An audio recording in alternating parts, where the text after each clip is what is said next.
अब देखना यह है कि सदर जो हैं आरिफ अलवी साहब, वो कितने दिन में कार्रवाई करते हैं। उनके पास लेटर पहुंच चुका है।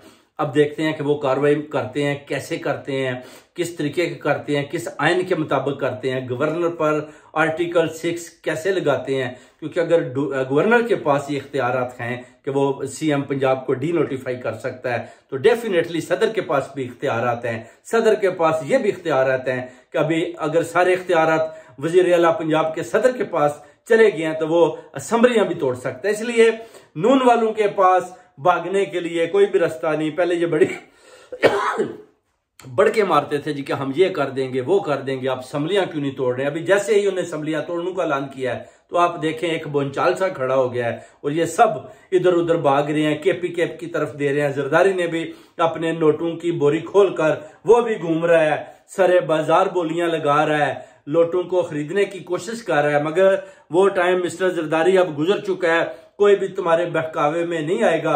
जो पहले 20 आदमी आए थे, आपने देख लिया कि वो भी अब बुरी तरह से शर्मिंदा हैं, जिसमें राजा रियाज भी शर्मिंदा है बेसिकली कि हमें कौम ने गद्दार बना दिया। आप देख लें बाजवे को भी कैसे मुशर्रत चीमा साहब ने ललकारा, पूरे लाहौर में, पूरे पंजाब में उस शेरनी ने ललकारा जनरल बाजवे को भी और बताया कि आपको आने वाले वक्त में आपके बच्चे भी ऑन नहीं करेंगे और वो कौम को और अपने दोस्तों को और आने वाले वक्त में लोगों को ये नहीं बताएंगे कि बाजवा कौन था।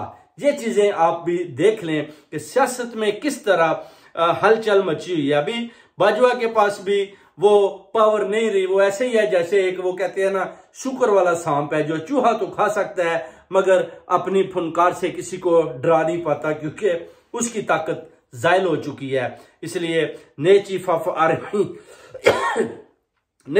आर्मी स्टाफ आसिम शाह साहब के आगे इंशाल्लाह भरपूर अपील करते हैं कि आप हक और सच का साथ दें। आप चोरों डाकुओं को इनको पकड़ें, जो जेआईटी बनाई है, जिस पर मैंने बयान दिया है, आप इन चोरों डाकुओं का पीछा करें, इनको सरे आम सजा दें। मैं भी इनके साथ हूं, मुझे भी प्रोटेक्ट करें, मुझे भी सपोर्ट करें। मैं अकेला इनके सामने खड़ा हूं।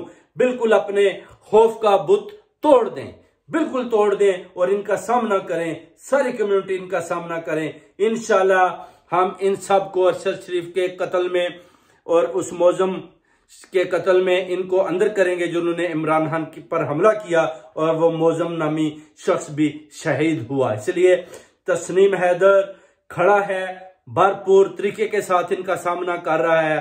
बहुत ज्यादा थ्रेट्स आ रहे हैं कि आपको हम छोड़ेंगे नहीं, आप अपने मौकफ से पीछे हट जाएं। मगर मैंने बोला कि मैं कभी भी अपने मौकफ से पीछे नहीं हटूंगा, चाहे आप पूरा जोर लगा लें। बहुत ज्यादा इनके मिनिस्टरों ने भी इधर उधर जोर लगाए, काफी मुझे पैसे की भी ऑफर दी कि आप किसी तरीके के साथ अपने मौकफ से हट जाएं और मियां साहब को एक सेफ रास्ता दें, मरियम नवाज को सेफ रास्ता दें ताकि वो पाकिस्तान में जाएं और आप उनमें रुकावट ना डालें।